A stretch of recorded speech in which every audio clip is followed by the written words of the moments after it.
For the players, the pop culturist PlayStation podcast is fueled by the Man Shake. I lost 30 kilos in 10 months using this meal replacement shake. If you want to support the show and max in my weight loss journey, or to even start your own, click the link in the description below.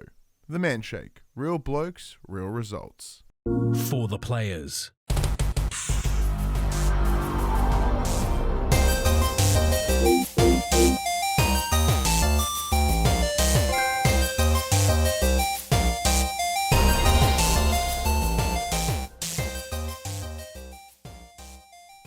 I'm Ryan Betson. I'm Max Cooper. And this is For the Players, the pop culturist PlayStation podcast. With 40 years of playing PlayStation, 8+ years that games many combined. I'd like to thank you for joining us in this PlayStation conversation.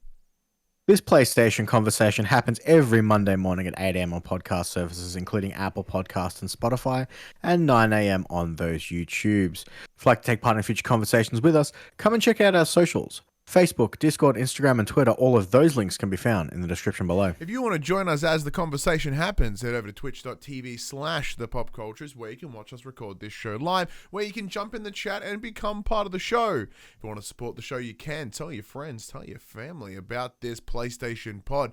If you are on podcast services, be sure to give it a 5-star rating and a written review. If you are on YouTube, like, subscribe, leave a comment below. I endeavor to answer every single comment. If you want to support us financially, you can at patreon.com/thepopculturist, as well as our merchandise store, popculturist.com/shop, where you can buy shirts and other assorted shit with our logos on it. Yeah. First take this week. How are you, man? Yeah, not too bad. What's going on? What's news? How's the week been? The week's been fine. I've been super tired this week. The week just seemed to have dragged on. It was pretty rubbish. Oh, that sucks, but for you mostly, but yeah. Why was it so poopy? I was just having terrible sleeps after work, and it just sucked. Well, that kind of sucks. Yeah.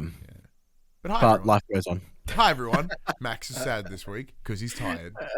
What about you? How was your week? I'm fine. I've had a pretty good week actually. A little bit tired as yourself, just general tiredness is always a thing. I think I had my actual last class this week for my Cert 4 in mental health, which is cool. So I have a couple of things coming up. I have some work I've got to do, some assignments and stuff. However, it is very much that was my last. Here's a class where we teach you things. Everything from here on is just finalizing and submitting. So big thumbs up on that. So that was cool. It does mean that I have to then return to work on Wednesdays, where previously I wouldn't have to, just went to class. So that's a bit disappointing. A lot of the movements happened at work this week in order for me to get my new role. Or a lot of the back-end requests got put through. So my authorities and my access has increased. Have I talked about that on air here yet? You've been mentioning it for the last couple of weeks that things were in motion. Yeah, so it's looking like it's pretty much happening. So although I'm still unsure whether I have to interview for the role, even though it's pretty much the role that is for me. So for those who don't know, if anyone's coming in for the first time, hey, how you going, Ryan, Max? So my day job, I'm a disability mental health support worker for a department that I created called Genu Gamer 3 years ago. In that time, there's been a lot of growing, there's been a lot of changing, and most recently we talked about there being a structural change within the company. Part of that was the redistribution of particular roles to sort of ease the middle management space, because like most companies, middle management's a little bit shit. So we looked at ways to streamline it, to make it better, and we then stepped into those spaces. So so we have the clients, which obviously number one. So it's kind of like the reverse pyramid, not a regular pyramid actually. So where the clients are the most important thing, followed by the staff that support them, and then the senior staff. And previously we would have like a site coordinator or an operations manager, those that sort of oversee a site and an area. They would then, so we made those roles redundant because they're fucking bullshit. So we're going to be able to distribute some of our tasks, some of the site coordinator tasks to our seniors, make them feel more responsible in the workplace, have them be more involved in the workspace, and then would have 3 individuals overseeing at least these initial sites, potentially more, and then allow for more as we grow. One of those roles is Paris, who my colleague, who he and I created the department together. He is the head dragon wrangler. He manages all the dragons, which is the staff, because each staff is a dragon wrangler.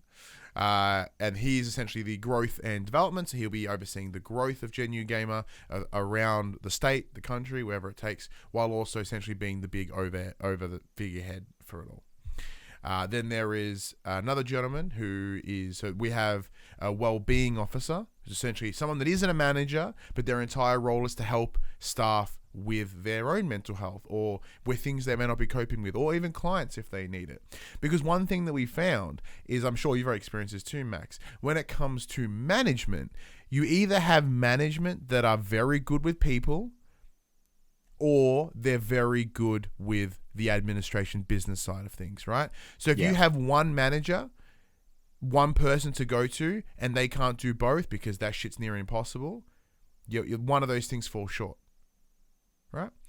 And so part of that, and it's once again, if you're also someone that is struggling with your mental health, it's very difficult to go to your manager because they're the one that does your roster, they're the one that pay you. So you're less reluctant to go to them, even if you really need to. So hence the well-being officer. They aren't a manager. You just go to them for what you need as the time comes. And then there's the role that I'm taking. So the role is called the Lore Keeper. That's LORE, as in folklore, or the law of history. So I'm the Lore Keeper, where my job is essentially the daily operations and compliance for the current 4 sites that are across Victoria. So no longer am I a day facilitator. Well, I've been on paper a day facilitator since day dot. I haven't been a day facilitator in a very long time. But, I'm finally transitioning to a new role. 3 years in the making pretty much since we started. And it looks like it's all coming together. It's all happening. And, it's exciting. Like when we talked about here recently about the whole the rejigger of my work. So it's been cool to be able to finally, have that come together and be able to make it deliverable. And it's very, very exciting for the future as we're able to do a whole lot more and grow and kick a whole bunch of bum hole, especially ideally when shit starts getting better and we can go places and do things. But so that was my week. My week was finalizing those things. Woo! I'm like, whoa! So I got to end the week on a nice little high, which was great. However, my brain was just absolutely melted yesterday. Absolutely melted. So then I came into the room as I do, and I just got shit-faced. And I probably shouldn't, because I drank way too much, and it did hurt. This morning was a rough one. Fun fact though, apparently, Millie had to sort of call me back at different places, because I during the night I went to get up to pee allegedly, and I just didn't go to the bathroom. I just started walking out of the bedroom. Like our ensuite has been in the same spot the whole time we've lived here, but apparently I'll just get up and I went to the front door as well. And he's like, "Where are you going?" I'm like, "Oh, I'm going to the toilet," and then turned around and went to the toilet. I don't remember any of this. Well done. So that's a ton of fun. But that's what I did in here anyway. So that was good. I actually honestly really, really enjoyed that. To me, that was quite fun.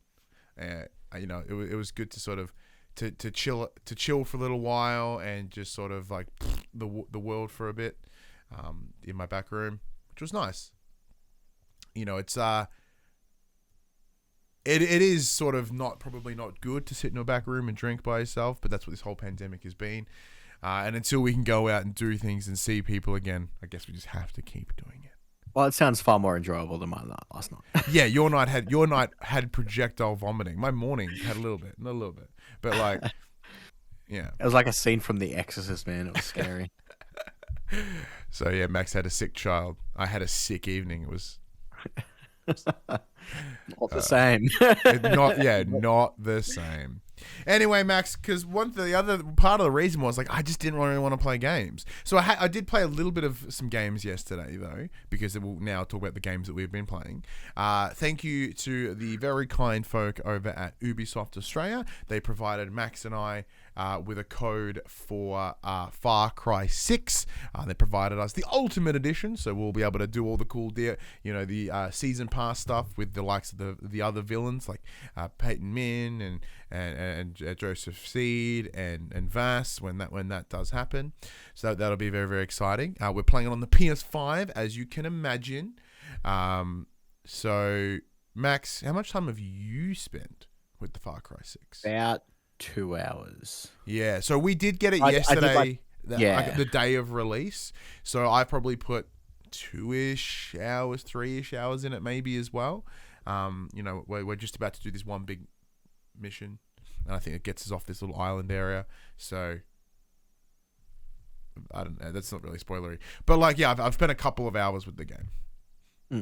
How are you? How are you finding it? I was about to ask you how you're finding it. Beat you to it. Fine. I'm really enjoying it, and it's super easy because Far Cry is a game. It's a game that I love, and I've loved them for a very, very long time, probably since 3. I couldn't really enjoy 2 too much because having malaria was a really shit game mechanic, but 3 was fantastic. I only played 4 recently. Loved 5. New Dawn was dope, and this is kind of the same. So, if you look at a lot of the reviews that are out right now, they talk about it's just more Far Cry, but I guess that depends. That only affects you if you're going and thinking it would be stupid different. Once again, it is Ubisoft. It is that Ubisoftification. They have released, pretty much the same games for a while. So that they kind of know their base systems, and they kind of adds them a little bit here and there, but it does sort of keep chugging along the same way. And this is kind of it. So in the early hours, you don't really get too involved with the main villain, which is the one played by Giancarlo Esposito from Breaking Bad, Anton Castillo. You see him a little bit at the start. He does interact with your character, and then I'm yet to even see him. And apparently you don't see him for a while, so that's going to be interesting. You are in this fictional country called Yara, which is literally Cuba. They don't say it, but it's Cuba. So you are trying to escape because this Anton Castillo's forces are taking over the country in a pure dictatorship sort of way, and you're like, I gotta get out of this. You try to escape. The boat that you're in gets sunk. You wash up on shore. Your friend is dead, and then you're like, well, I need to help and join the resistance or the Libertad. Libertad, not Libertad. That's very different. Libertad. One's an internet slur and one's a name in this. The Libertad, where you sort of essentially revitalize the Yara, I guess, is sort of the plan where it's at right now. In terms of major differences, as I said, there isn't really. You do have the Supremo, which is that dope-ass pipe backpack that you use to launch shit at things. We've seen it in probably the most recent gameplay trailers and the footage that rolled out at different conventions. I love it. I essentially use it as a vehicle destroyer. I go poof, and just blow up tanks and shit that get in my way. What else there? So they have pulled on board some of the minor RPG mechanics that we saw in Far Cry New Dawn, with the health bars above the individuals. Now they're not doing the same gear leveling that we saw. Gear leveling, quote unquote, the gear color that we saw in New Dawn, the blue, the purples, and the golds and whatever. None of that this time around. So if you loved that in New Dawn, that kind of is not here entirely, but here's the health bars are, and they all have some of them have different armors and whatnot, and you can modify your guns to use different ammo, and the different ammo would obviously hit different armors, etc., etc. So when you scope out a base or whichever, there is information about what they're wearing, what they're weak to, things like that. But if you liked in 5 when there wasn't health bars above individuals, you're probably going to hate that here. Like because there is that slight. Have you gone through the options? Is that something that can be turned off? I haven't looked personally. I have not looked because I don't mind it. Yeah, so I came into this. I've only played Far Cry 5 before this. Yeah. So I came into this and went, oh, there's health bars. They've gone full Assassin's Creed RPG on this bad boy, and that's not necessarily a bad thing. It does, sometimes it is helpful to, to see exactly what's going on in getting a physical descriptor of how much health they've got left, how much damage you're actually doing. Mm-hmm. It's really cool. You mentioned that you can, with the different ammo types, you can actually scan the enemies using your mobile phone. So you whip out your mobile phone, use it as like a scout like mechanic. binoculars almost. Yeah, and then it's got the best zoom in the world. Yeah, I don't know what phone they're using, but that zoom is just out of control. Because there's a mission very early on where it basically teaches you the tutorial of how to mark enemies and how to see their weaknesses. And also helps to identify like if there's any stronger individuals in the space, like a corporal or captain or whatever. So yeah, it's been really fun. They've reintroduced the animal companion, which was in number 5. Yes, I don't know if it was continued. I don't know if it was in any of the early ones because again, I've only played 5. I don't know. So you get one very early on. Guapo, the alligator. Guapo the alligator With a vest on. I love that he has a vest on. Yeah, he's got like a little jersey on. It's great. And it's one of those, you hit a button on the directional pad. It's like, go here. If you use that same button and you highlight a character, he'll go and attack the character. Or if you hold that key down, it will force him to return to you, so you can kind of be stealthy. Because Guapo is the only one I've encountered so far. He's very noisy. He kind of just runs in and chomps on everybody. Yeah, so he's not stealthy at all. If it's anything like what 5 was, or like you will get a good assortment of sidekicks. Like I know in Far Cry there was like a bear and a dog and like a tiger or a leopard or something. Yeah, there's like a real I think there's a real weird cat. Yeah, there was a real weird string of animals, and they all have their different positives and negatives depending on what you're needing them to do. So I imagine that in time you'll swap Guapo out for someone that's a little, might be a little bit more stealthy. Because there is like the one part of the marketing material is that chorizo, which is a little chihuahua in a wheelchair that is just attacking things. So I imagine at some point we'll get him as a companion. I'm debating whether I set Guapo back and not use him, because I wasn't a really big fan of the pet companions in 5. I feel that they sometimes get more in the way, if anything. Like unless they can revive depends you. on your playstyle. Yeah. So, for instance, in one of the early missions, you're tasked with essentially getting keys to unlock a door. And it's in this fort-like setting, and they're like, you can go in stealthy and try and get through, or you can go in kind of guns blazing. So what I did is I kind of parachuted in, landed in safety, and whipped out my mobile phone, scanned who I needed to scan, and went, oh, he's the commander. I kind of set Guapo on him, and then as everyone's freaking out, going, oh my god, there's an alligator here, kind of just popped them all off. Nice. So I kind of just used him as bait. That is in fact quite a good idea.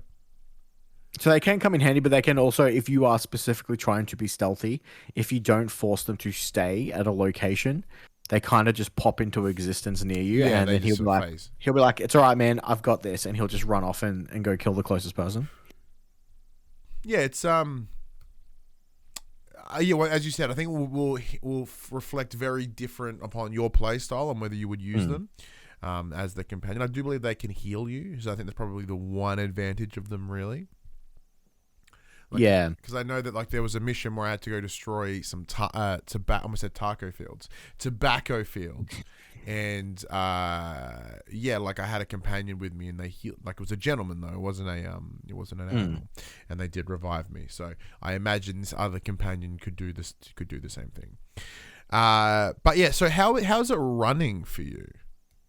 Yeah, it runs fine. I haven't had any technical hiccups. It's running really smooth.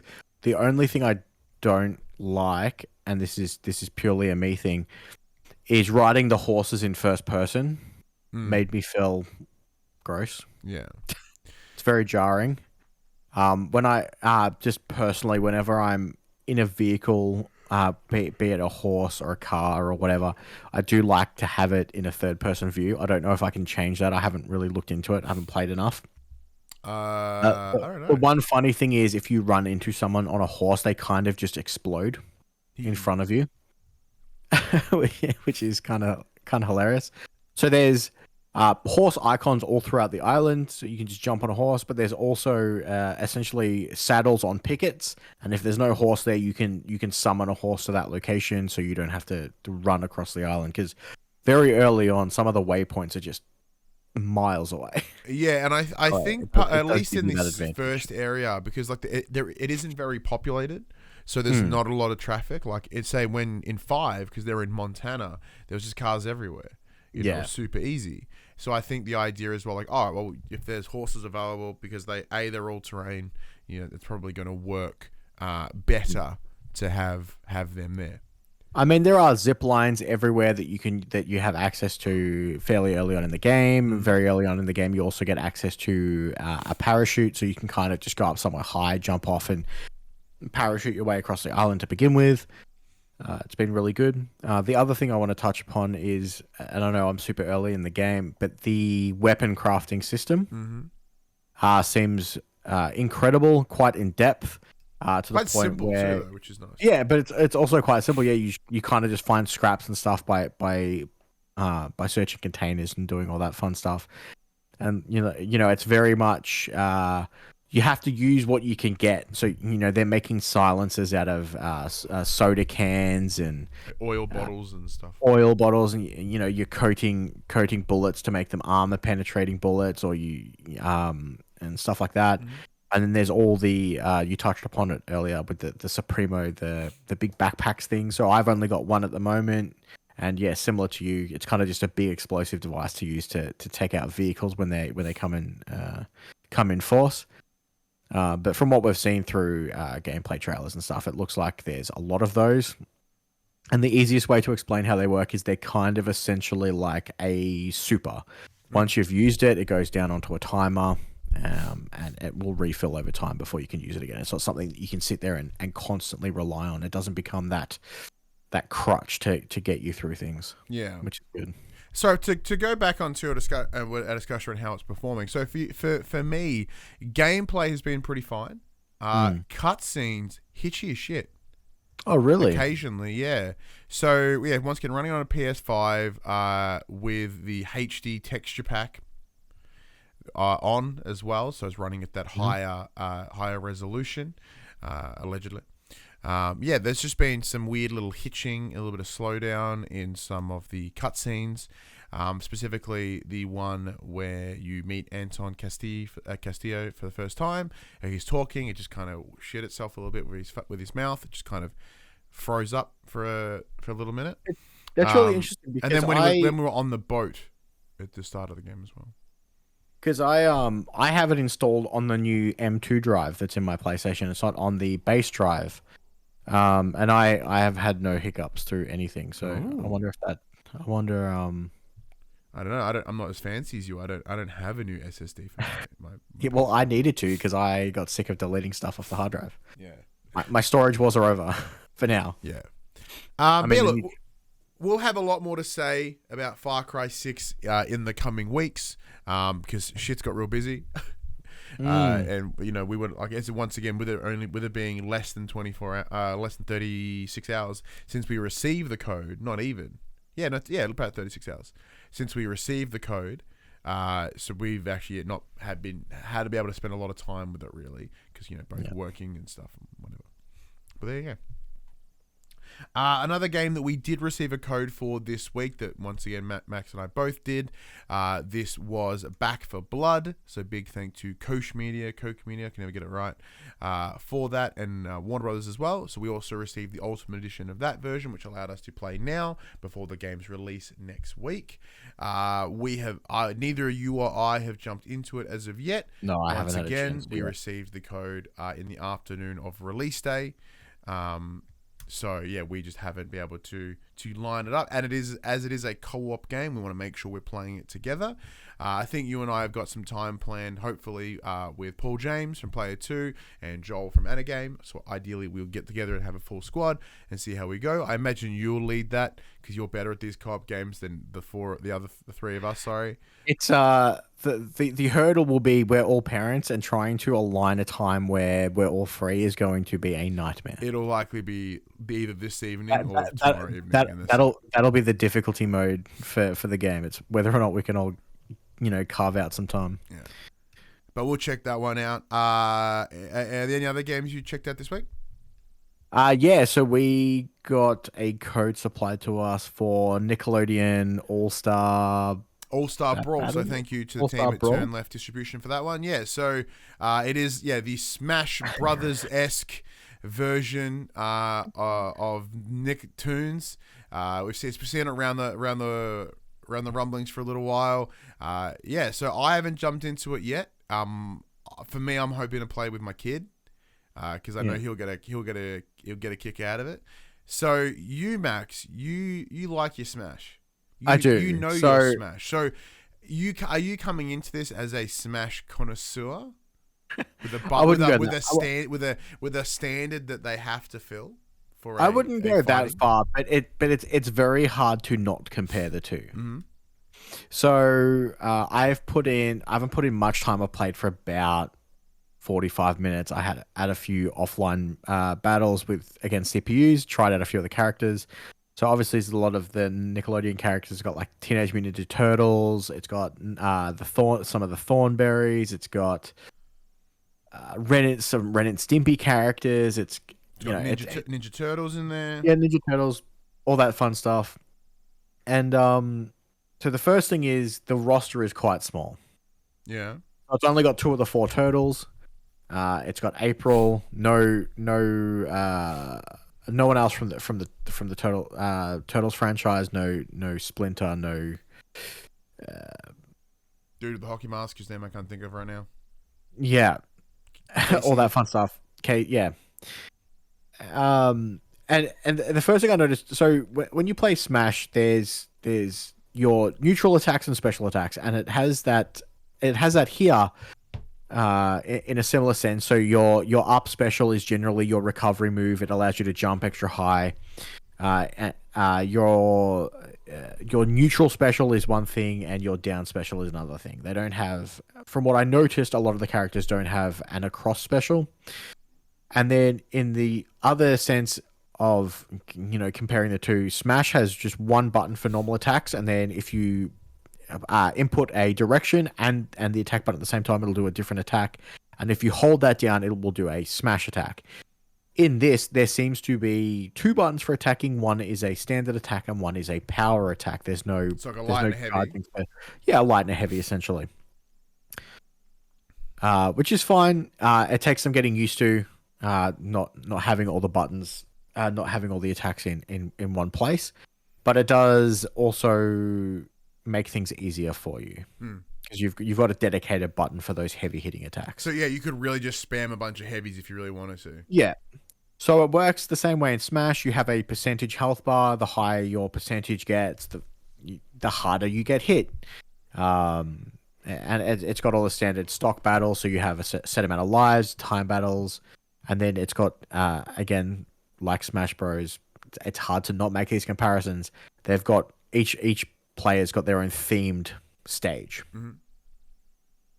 So it's cool like that. I haven't, like I said, I've only played about half an hour, 45 minutes. I haven't noticed if there's anything like items or anything like that.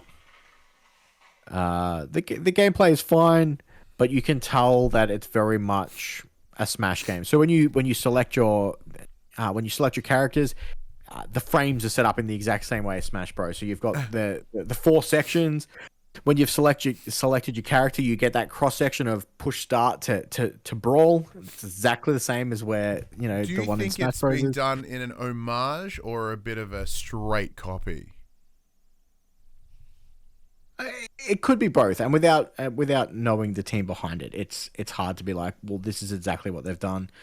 It's a tried and tested formula for Nintendo that has worked. So to emulate that, is the better form of flattery. What's the old saying? Like imitation is the best form of flattery. Yeah. So it's not necessarily a bad thing. One of the things I wish was in the game, none of the characters are voice acted. It's the same hurdle that the Paw Patrol games have. And I guess that it's hard to get. I don't know whether it's a licensing thing or it's hard to get the voice actors in for it because probably the dollar because they're such beloved characters. It'd be hard to be like, well, that's not their voice if they're not the actual voice cast. So it's a really hard situation to be in. I think it would come down to dollars. I think that's the problem with licensed games. Yeah, not in a bad way. I think they were probably a little hesitant to throw that level of money into this game, mostly because I imagine they're very unsure about the success of this. Maybe if it comes down the line, if they do another one or whatever, then very likely. But I know, like the gentleman that does SpongeBob as an example, he would be very, very expensive to get to come back. And I should also clarify as well, in the little promo shot that I made at the start of the month on the PopC socials about the games that are coming out this month, I put Rocco from Rocco's Modern Life right in the middle. Not a playable game, not a playable character. No, I googled Nickelodeon All-Star Brawl PNG renders and it was there, and I was like, oh, cool. I didn't put enough thought into it to realize that he was not a playable character. So my apologies if I misled anyone. I certainly didn't mean to. But yeah, so in using that, because these are very, very beloved characters, and very similar to Nintendo. There are pedigrees with these characters. There is history. How does this game show that love? Does it show the love? Again, because I'm so early, it would be hard to tell. Because obviously, again, and I hate doing this, referring it back to Smash Bros. When you play like a ladder thing for Smash Bros, each character has their own kind of walkthrough and story that it tells, and I don't know if that's here purely because I haven't played the quote-unquote campaign or story mode. I've just done essentially quick battles against some CPU controlled players. Like I haven't dove deep enough into it. But so it covers SpongeBob characters. So it's got like SpongeBob, Patrick, and Sandy, Teenage Mutant Ninja Turtles, like I mentioned. It's got Reptar from Rugrats, which is cool. It makes sense. It's probably that makes the most sense. Not going to get Chucky Pickles, Chucky in there because he'll just get munted. It's got Helga from Hey Arnold. No Arnold. No Arnold. It's got Ren and Stimpy and the Powdered Toast Man. Yeah, which is great. It only has Nigel Thornberry from the Thornberries. There is no other Thornberry attached to it. Give us the little, what's his name? The crazy one. Oh, the kid. The kid. I can't think of his name. His name absolutely escapes me right now. One with the he speaks in noises and he wears shorts and no short shirt and has crazy hair. That kid. Get him. Danny Phantom's in it. I don't know what a Danny Phantom is. There's a few Avatar characters, Avatar Last Airbender characters. So Aang's in it, and Toph, and then Korra from Legend of Korra, and obviously Cat Dog's the last one. So it does have quite the small roster, but they are very standout. Like, they're well-known characters. So. You say that, but like we're missing Are Real Monsters. We're missing. Oh no, isn't Oblique in there? Oblique, whatever her fucking name is. Oblina Donnie, thank you, Park, coming through with the stats. Yes, Donnie. It's Oblina. So Oblina. there's 20 characters at launch, with I think announced 2 more following soon after, with additional DLC characters after that. So hopefully they will fill that roster out. Obviously they probably won't get to the level of Smash, which is sitting at like 90 something characters. And they've now. just finished it off now, so like And that's not expanding. You know, that's ridiculous. Obviously, this is also on everything. I've been playing it on PlayStation 5, and I do looked forward to playing more of it. Hopefully, they do have that. What is this, like a story mode or a ladder mode for each of the individual characters? Yeah, cool. Well, but they all seem different enough that it's not. They're not kind of just reskinning the characters, and they've all got the same moveset. They all work very differently, which is nice. Very, very cool.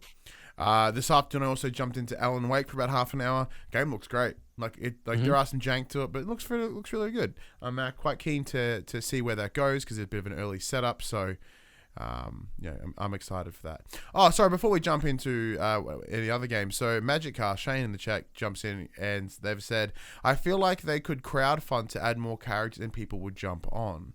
But Nickelodeon is an incredibly large company, and like if they have to crowdfund, like it's a bit rough.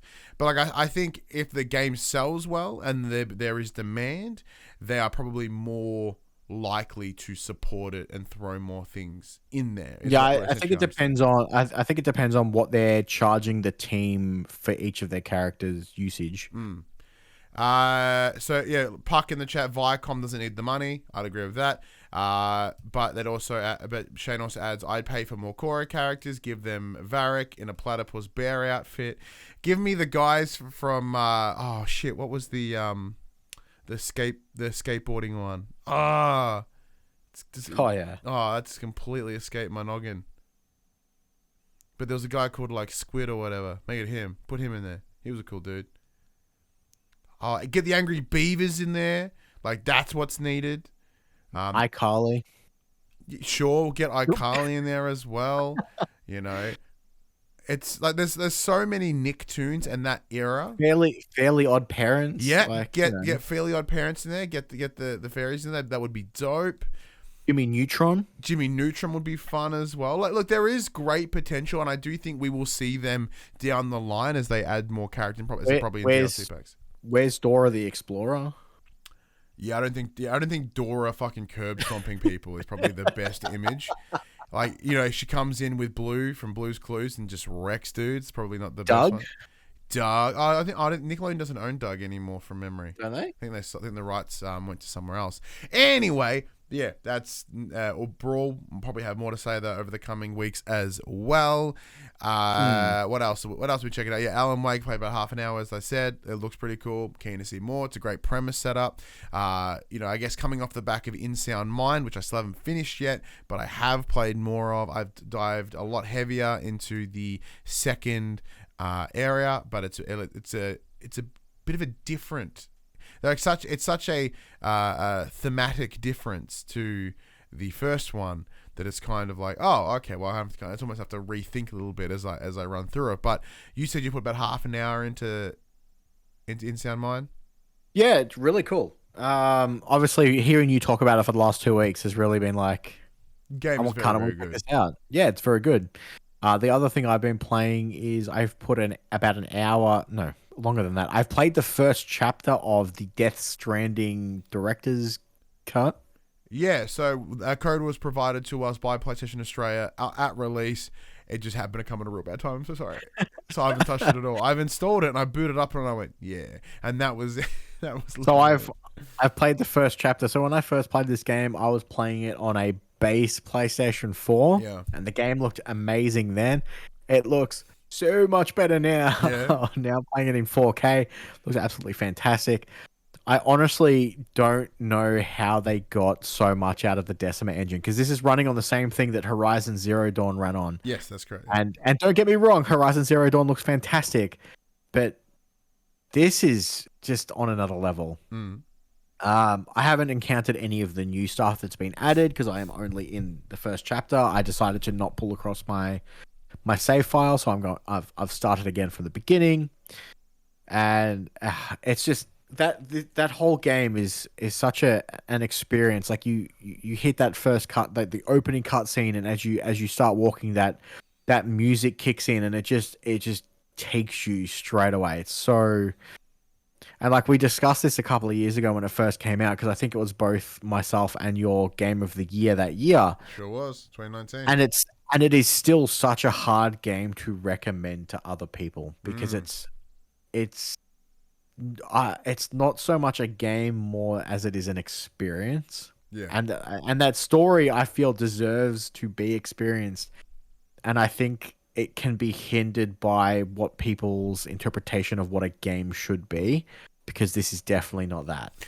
So how is the game adapting to the PS5, like with those adaptive triggers and things like that? So obviously, one of the big mechanics of the game was, you use those shoulder buttons to adjust your load.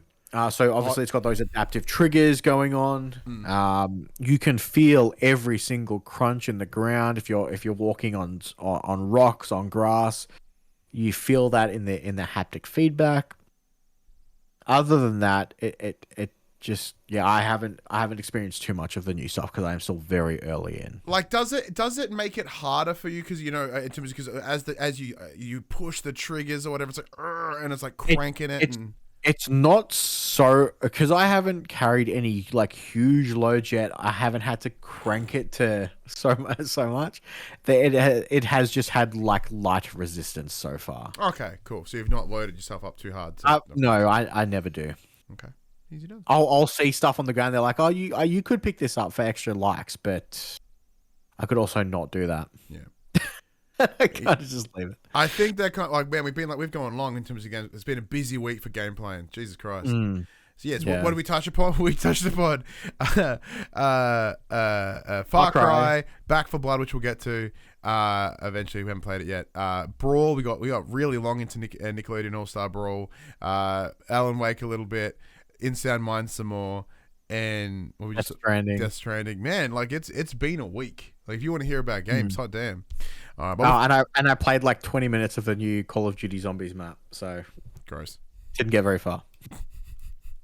Well, anyways, before we jump into the main, the news part of the show, there's a section that we do call our Get Less Fat update. So, for those that don't know, during this pandemic, so from 2020, the beginning of 2020 to now, I have lost over 35 kilos using a product called the Man Shake. So that's 25% of my body weight. It is a product that I'm an ambassador for, and as a result, they support the show. And Max himself has jumped on as well. He started at the beginning of this year and has lost about 15 kilos. So we do this section every week to keep ourselves honest, to keep ourselves accountable on where we're at and how we're going. Max, how are you? How's the week of the weight loss been? So much like you last week, I have had that week this week, and kind of everything fell to the wayside because of life just got in the way. Me being exhausted, kind of just a lot of things kind of just slipped my mind this week. So I have done very little this week. The only thing, because obviously this week was week 2 of the man challenge. So all I did was hit my step goals each day, and just a shake a day. It's been a very lax week for me. It's interesting because I talked about how like when we started the man challenge, we did the man challenge, and I ended up gaining weight last week, which was insane. Jokes on them. This week I fell off and haven't done the man challenge, and I lost weight. So now I'm back in the 107s, which is great because I'd been away from that for a little while, but I'm back. So shout out to me. So it's good. Like I didn't do shit. I was like, oh, this is bizarre. Very bizarre. But anyways, if you want to, because both, like I said, my routine's the exact same, doesn't really change, but yeah. But if you want to support Max and I on our weight loss journeys, or maybe even start your own, you can by going to the link in the description. It is bit.ly/FTP Manshake. You don't have to buy anything, dude. Just click on the link, show some love for us, and helps support the show. All right, Max, let's finally get into the section we call Inform the Players. We tell you what happened this week in PlayStation. It's a very big week in Sony this week. Not quite as big in terms of like Bluepoint big last week, but still something. I mean, there's some Bluepoint news in here, but let's kick things off with playing at home. So one of the few bright lights during the height of the pandemic was Sony's Play at Home program, which saw it give away Uncharted, the Nathan Drake collection, and Journey during the first lockdown, and then a ton of titles earlier this year. These were free games, no strings attached, no subscription or purchase required. It's something that PlayStation boss Jim Ryan is proud the company was able to offer, and he hopes that it helped in some small way to get their fans through the pandemic. Mm-hmm. Quote, as everybody was struggling with the first lockdown, we thought it would be a nice thing to do, and we were very happy with the reaction. Then we got through Christmas and started to lock down again, and it was a bit miserable, so we thought it would be a nice thing to do a reprisal of that. So we did it again, and over a period of months, and over 60 million games have been downloaded as part of the Play at Home initiative. With such a large amount of downloads, it does beg the question, will Play at Home return for a third installment next year? Quote, we'll see how the world evolves. If lockdown, heaven forbid, but if that should continue into 2022 and beyond, who knows? We might feel like we have to do it again for our community. Yeah, well, Australia's absolute shithouse right now, especially Victoria. Woo! We may need it, Jim. Just saying, we may need it. It was such a good initiative. They were giving away like some solid games. Nathan Drake collection being one of them. Horizon Zero Dawn being the first one. And I think The Witness was in there as well. Like these are some Subnautica was in there. Yeah, like these are some pretty and really good games. Yeah. So there were games that had sort of everyone had bought them at that point if anyone was going to buy them. So it was great for those that that those last handful of people that were not quite gonna bite the bullet. There you go. Here's a freebie.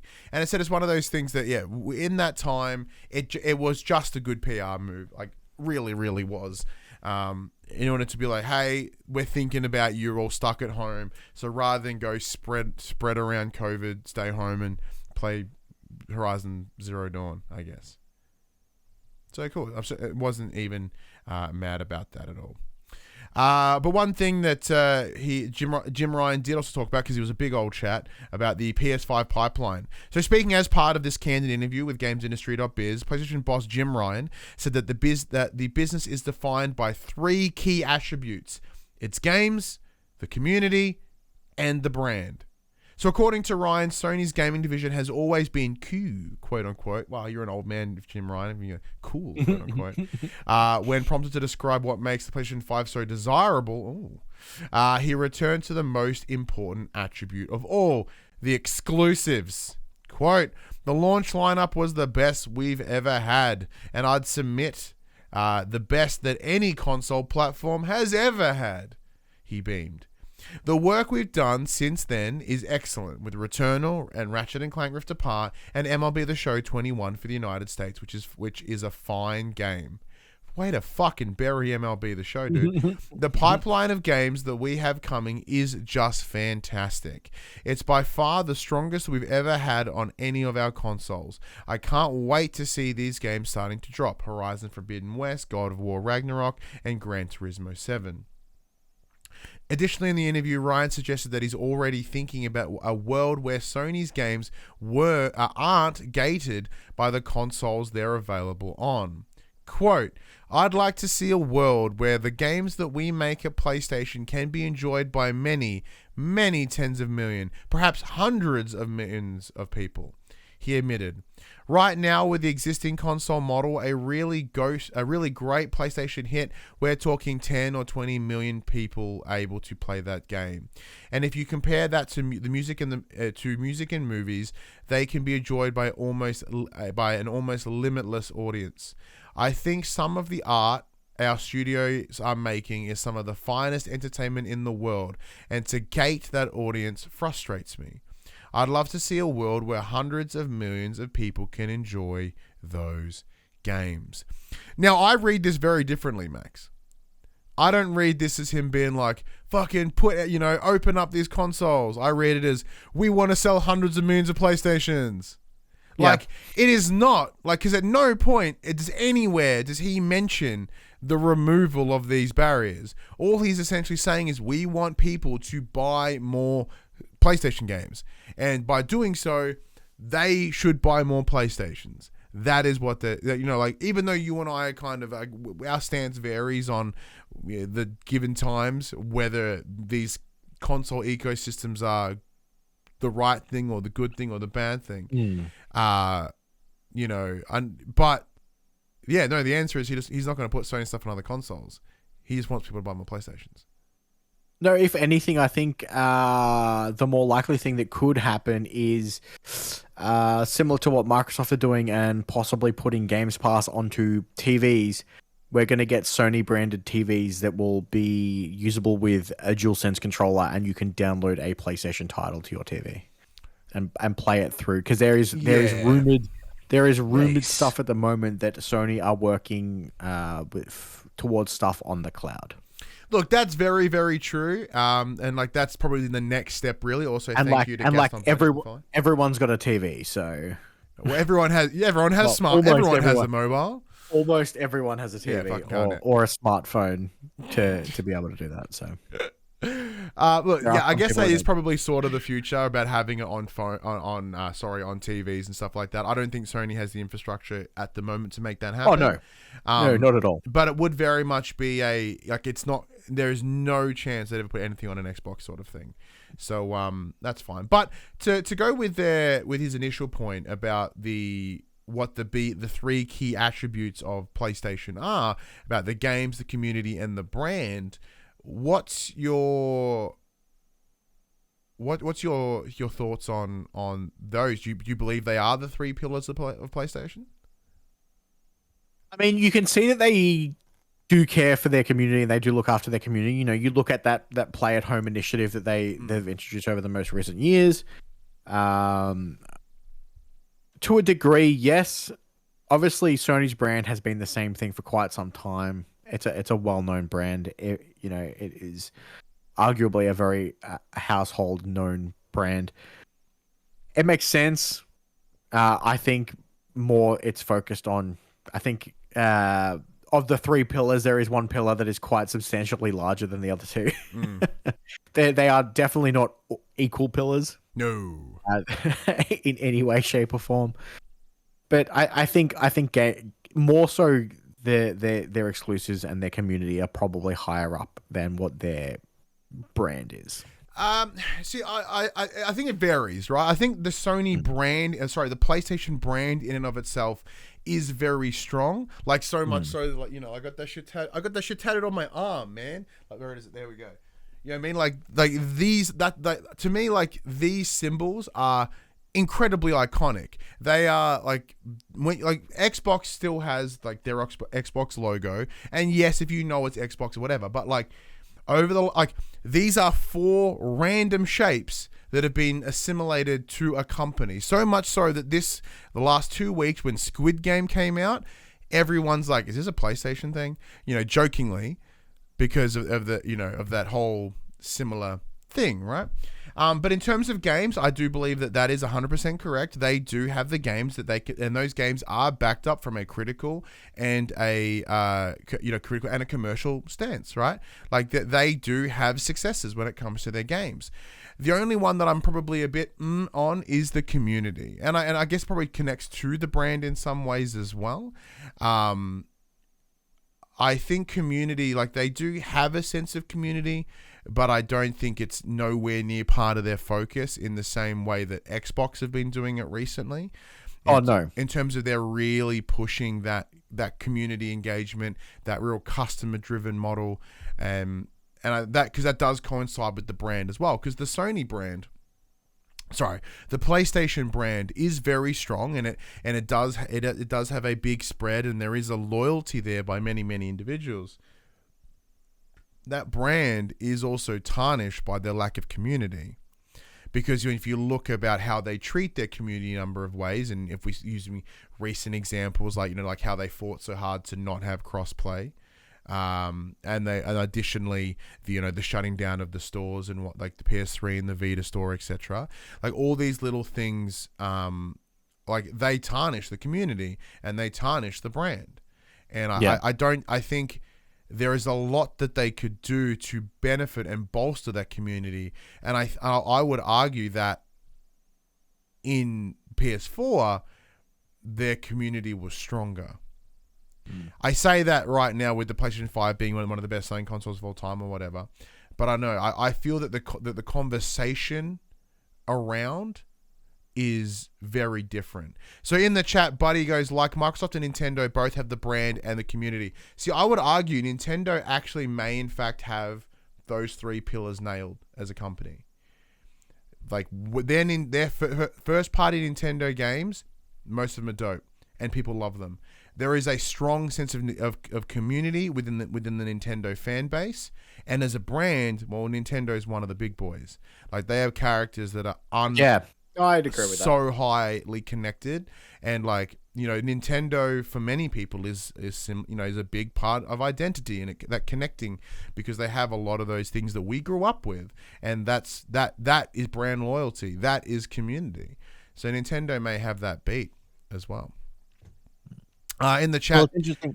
In the chat, Shane always mentioned, was there a PlayStation TV during the 3D era? There was. It was a small. It was also a PlayStation phone. It was essentially something about yay big, and it plugged into your back of your TV, and you put your Vita cartridges in it, so you could play some games, and like PlayStation Minis, I think, were in there as well. And they did also have the Play TV on the PS3 as well, which essentially made your PS3 into a DVR or a set-top box. They were the things, but not quite the same, because the capabilities of the PlayStation TV were very shit. Yeah. What do you want to add, sorry? No. And the PlayStation phone. Yeah. That Xperia thing with the controller on it. Oh, yeah. That's it. Yeah. No, what I was going to mention is, because you brought up the PlayStation 3 and Vita. Mm-hmm. So you mentioned that they were going to close them and then they decided to keep them open. So they will be doing that as they previously promised. However, there is a compromise to the opening of the store. From the 27th of October, you will no longer be able to purchase games using credit or debit card, PayPal, or any similar payment methods on the PS3 and Vita stores. How do you buy things? You will only be able to top up your PlayStation Store wallet using gift cards or any of the above-mentioned options on a computer, smartphone, PlayStation 5, or PS4. You'll then be able to use that money in the wallet, because it's attributed to your account, to purchase those games on the PS3 and PS Vita. So to buy a PS3 game, Ryan, you have to turn on your PlayStation 5, put money into your wallet, turn on your PlayStation 3, load the store, then you can buy the games only if you have the funds already in your wallet. That's dumb. That's super dumb. Yeah. But at least the store is staying open, because that's what they said they were going to do. So they're just going to make it impossible to buy anything on that store, but the store is still there. That's so many unnecessary steps. Because I think this ties in with what we were discussing before, right? About that community. Like, look, we met what you're asked for. It's going to make it real fucking hard for you, But but apparently you can use the mobile app to top up. Yes, but the mobile app is also hot garbage because you can't also download some of the games that you've already purchased. Yeah, it does that too. It tries to convince you to buy them again. Now, a good friend, Kat, so she has jumped in and added something in regards to the back end of the last topic. I feel like all major platforms nail their brand and community management in different ways. And I would argue that I think that's very spot on as well, in terms of they all hit different parts of their brand management or their community management, because I think there is such a spread on how their communities work. Yeah, I mean, they do have the benefit of having their target audience. Yeah. And like most of them sort of just aim at that target audience and go ham, which is not a bad thing, because that's the like, what they should be doing. That's what we should be doing. Yeah. Like, there's like, we could be selling to all these other people. Like, yeah, but fuck them. Like, sell to people that love, But yeah, so Kat also adds, having engaged in the PlayStation community and the PR in the ANZ team too. That is very, very true. The PlayStation Australian PR team, smash it. They absolutely smash it. And I've seen Xbox's team go hard as well. Even though the people that I've worked with in both those spaces as well has been fantastic. Nintendo is probably the most by the line. You know, I mean, like by the line in terms of like where PlayStation Australia go ham. Like, you know, they're like, hey, what was it this week? It was, hey, just share a photo of you looking like, you know, of you that looks like you're an album cover. Like, okay. And like, they have little moments where they really kick in. Like, I know the name that sticks out to me for Xbox is Jigsy. And I know Jigsy has a long history in the Australian gaming space. So to have that level of community and brand management, especially in the social media space, is a big one. Like, I know with PlayStation, it is kind of like, I know the individuals that are running that management, like their social media, but it is very much being used as his PlayStation Australia, and it's not as directly connected to an individual, if that makes sense. But the entity that they've created is very like fun and engaging and very well involved. But yes, that's at least locally we know those things are being handled very, very well. But so, if you do have a PS5 though, and you jump on there to put money in your wallet for your PS3, you will have noticed that there was a firmware update over the last couple of days.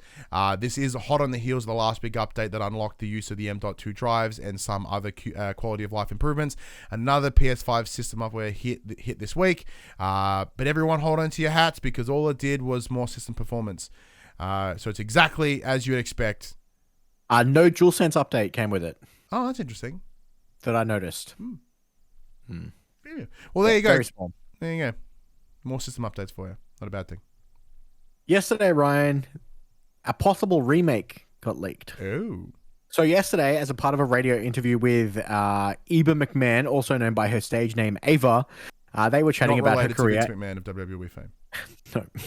Chatting about her career in an afternoon slot on WLR-FM, the Irish singer-songwriter casually revealed she's been working on a, quote, PlayStation game with composer Michael McGlynn. Asked for more details on the project, Ava explains that McGlynn reached out to her and said he was, quote, writing music for a remake of a PlayStation game, and that they were looking for an Irish language piece. Ava's involvement went as far as writing Irish language lyrics for some music in this mystery game. That's not all, though. Apparently, this game will be formally announced, quote, at Christmas. Though she's not too familiar with games, she is aware that this is a, quote, big game. Which games might have some need for an Irish language track? Fans have done a bit of digging, and it turns out that Procyon Studio, a music production company led by Yasunori Mitsuda, has recently been working with McGlynn and his daughter. Ava says McGlynn's daughter sings the vocals on the Irish language song for this game. Putting these things together, fans are speculating about a remake of Chrono Cross, Xenogears, Xenoblade, and others. With an announcement coming out at Christmas time, we could get it early December at Jeff Keighley's Oh, yeah. thingamajig. Game Awards. Game Awards, thank you. I just had a complete mental blank of what that thing was. See, having not played Xenogears and even Xenoblade to me, I associate with Nintendo. Well, Xenoblade is a Nintendo property, I'm pretty sure. Yeah, so. And Chrono Cross would be cool. Once again, but I haven't played that one. I don't have the history. So, you know, as Kat asked in the chat, are they using Gaelic? I don't know. You know, that'd be kind of cool, unless they really want to fuck with Metal Gear Solid a little bit and throw some Irish in there for funsies. Wouldn't that be a massive twist? They're like, hey, we've got someone to come in to sing in Gaelic. It's going to be awesome, and it's Legacy of Kain. Like, what? Imagine if it was just they were just doing like a language pack, and they were just localizing it for Irish people. Yeah. It's just like Crash Bandicoot is now just like speaking. But buddy, great a weeb game. Shake my head. Yeah, it's probably going to be a weeb game. I imagine it's that side of PlayStation's history. Yeah, but let's add some rumor mill, Max. I can see the big smile on your face because you know, obviously, I'm so excited for this one. So you know where this is going. 2 long-running rumors regarding the Bloodborne franchise have reignited this week. One plausible one is that Sony's newest PlayStation studio, Bluepoint Games, is already working on a remastered version for the PS5. The other is that the same studio is also planning a sequel to the game, which seems less likely. rumors of a Bloodborne remaster and or sequel have been on and off again for the past year. On Monday, Colin Moriarty, owner of Colin's Last Stand and Sacred Symbols, a PlayStation podcast, who correctly predicted the Demon's Souls remake before it was announced, cryptically tweeted that Bluepoint Games might be working on a Bloodborne remaster. Quote, I'm hearing through the grapevine the Bluepoint may be on a journey to Yharnam, said Moriarty. Bluepoint might also have tapped to produce a Bloodborne sequel. This is what I believe it is, not a remaster. According to a conversation on Discord that someone on Reddit screen capped below, Moriarty claims that his source told him that after Bluepoint finishes the remaster, it will be making, quote, a ground-up sequel. He claims this insider told him about the Insomniac Wolverine game before it was announced during the most recent PlayStation Showcase, leading some credibility to the rumor. Creating a sequel to another studio's property is a bit out of Bluepoint's wheelhouse, so it is a bit hard to believe at this point. Moriarty did mention in his Discord discussion that he would be trying to verify the sequel rumor with a trustworthy contact. Quote, I have to check with the person who told me about Demon's Souls at Bluepoint, which I was completely confident in reporting before because that source is also great. He said, if they can corroborate, then we are golden. Now, Max, on the back of the purchase of Bluepoint last week into the PlayStation first-party studios, there was the mention that they are working on a new original project. Yes. Which leads me to believe that it is probably not a remaster. It is very likely a sequel, and I think taking the knowledge that they got from Demon's Souls would go down that path, only because they have not, in that discussion last week, they did not stipulate a new IP. They only stipulated a new project, a new original project, and a sequel is an original project. Not an original game, but an original project. Look, I would be super keen for this. Obviously, my big balls to the wall prediction for the showcase was that we were going to see a Bloodborne 2 or at least a possible remaster of the first one. Yeah, but you were just shooting hope into the world. Look, shut up. Okay. I've wished this into existence if this is the case. I wish we had the power to wish things in existence. I have a feeling that because obviously FromSoft are doing Elden Ring and doing all that stuff over there. Mm. With the fact that Bluepoint did such a fantastic job of the Demon's Souls remake, obviously they had a lot of groundwork to work from, but you know, I would imagine it also takes a certain degree of skill to take something that already exists and redesign it and keep it functioning the way that it originally did. Yep. I think they could make a great sequel to Bloodborne. And if that's the case, then they've already made their purchase worthwhile, in my opinion. Because Bluepoint make the games that I love. See, and a lot of them are remakes, but you know, if this is the case, I think they'll do an absolutely fantastic job with it. Oh yeah, I'm with you. Like I think because they've had that experience already. But yeah, there is a staggering level of talent at Bluepoint Games, especially when it comes to from the remastering side, because they essentially have to see the complete puzzle, break it down, and then rebuild it again at a different material. You know, like they're reverse engineering games. Yeah, they literally have to reverse engineer games sometimes. So my very limited understanding of game development would lead me to believe that they could at least hit all the right beats for Bloodborne 2. Now with Bloodborne, yes, it was made by From Software. However, it is a Sony owned IP. So similar to the way Demon's Souls is, I believe. So they could do it without From Software if they wanted to. And this would be the most likely outcome, the most reasonable outcome if we were to ever see a Bloodborne 2.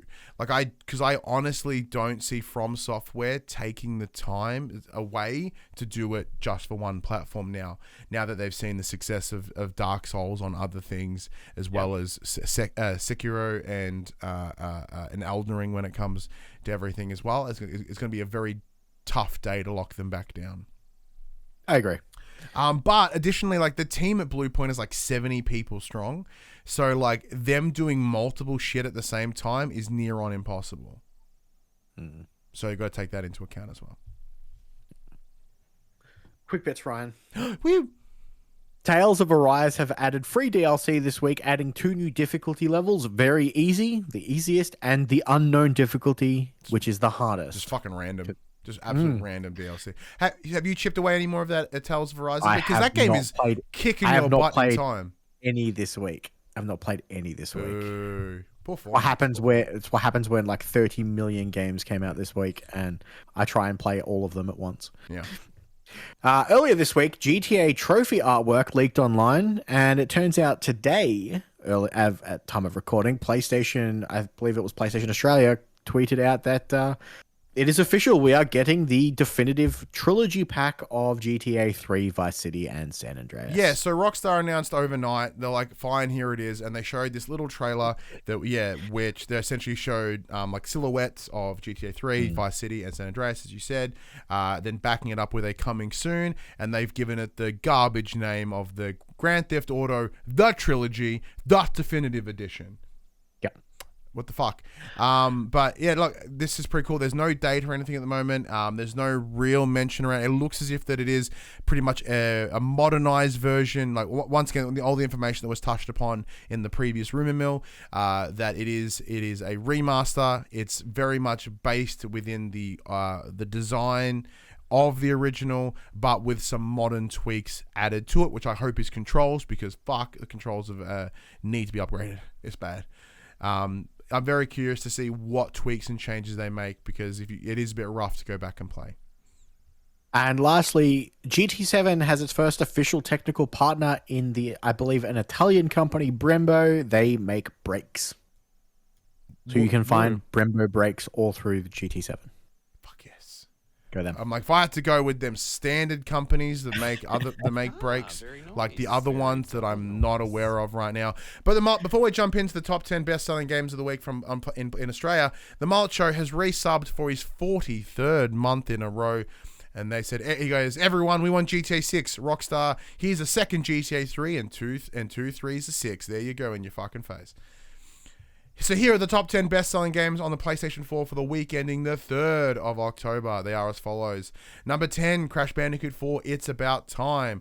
Number 9, The Last of Us Part 2. Number 8, Call of Duty. I forgot how to count for a second there. Call of Duty Modern Warfare. Number 7, Red Dead Redemption 2. Number 6, Assassin's Creed Black Flag. Surprisingly lower than I thought it was going to be. Number 5, GTA 5. Number 4, God of War. Number 3, Insurgency Sandstorm. Number 2, NBA 2K22. And number 1, to the surprise of literally no one, EA Sports FIFA 22. Correctly predicted last week. Because we are not psychic, we are just alive. Upcoming titles coming over the next week. We have Back for Blood coming to PS4, PS5, October 12th. However, it is out now for owners of the Deluxe and Ultimate Editions. We have The Riftbreaker coming to PS5 on October 14th. Dungeon Encounters PS4, October 14th. Aeon Must Die, PS4, October 14th. The Good Life, PS4, October 15th. Demon Slayer Kimetsu no Yaiba, the Hinokami Chronicles, How PS4, the fuck PS5, did you say that without October even hesitating? 15th. NHL 2022, PS4, PS5, October 15th, and the Crisis Remastered Trilogy, PS4, PS5, October 15th. You just dropped to that weeb like it was not. I don't even watch that show, but no, it's, you get used to it after a while. I put all the hard names in my story so you don't have to read them. I appreciate it. Thank you. That's the one thing I do for you. But yeah, the big one for us this week is obviously Back for Blood. Probably the one that I'm going to check out. The Good Life. If it's anything about like that song that Kanye West did with T-Pain, then I'm in. Which I don't think it is. So that I will not probably play that. Because you don't watch Demon Slayer, but like you're into that shit, but not this one specifically. I'm not After seeing the gameplay trailer a couple of weeks ago, it looked rough. Yeah, whatever. Was it a showcase? And because I don't have a love for the franchise, it's not like I'm like I can see past it. Where you're like, oh my god, it's Fairy Tale. Yeah. I mean, to be fair, I played and finished that game. I really enjoyed it. I thought it was great. It was rough, but it was great. Yeah, that's what I'm saying. But you're like, oh, it's Fairy Tale. Like, so you let your bias. But I mean, there's also a difference. Like, I have a Fairy Tale tattoo on my back. Like, I was obviously gonna shut up. Anyway. Like when Square Enix are like, hey man, there's a Final Fantasy on the horizon. It may be out tomorrow. It may be out in 15 years. You keen? Yes, I'm keen. Yeah. Obviously, I'm keen. Like, hi, here's money. Money, yeah. Hi, my name is Max. Where would you like my money? Yeah. Hi, where would you like me to deposit my money? And how many money? All the money. You know what? You can have all the money. Yeah. No problem at all. But anyway, thank you for everyone for joining us this week. It's as I said, I still love doing this each and every week. And as I said, one of the best thing you can do to someone is to share your time with them. So thank you so much for sharing your time with us this week, or every week, or once every couple of weeks. Either way, we're very, very grateful. Max, send us home.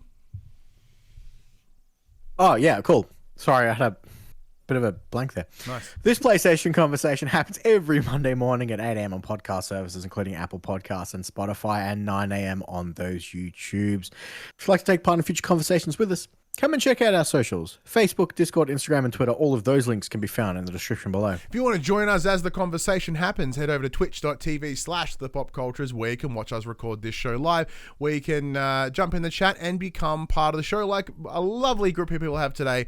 I love it when the chat goes off. It's awesome. If you want to support the show, you can. Tell your friends, tell your family about this PlayStation pod. If you are on podcast services, be sure to give us a 5-star rating and a written review.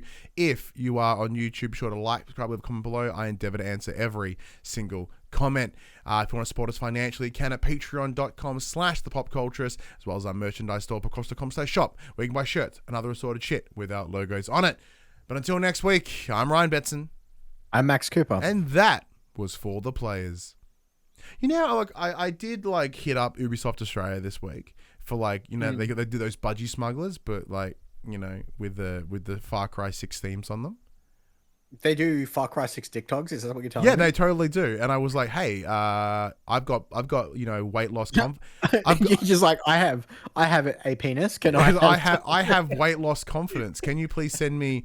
I'd be more than willing to take some fun photos in both the dick togs and the women's bodysuit. Hit me up. And then it never happened, which totally checks out because they went, ew, no.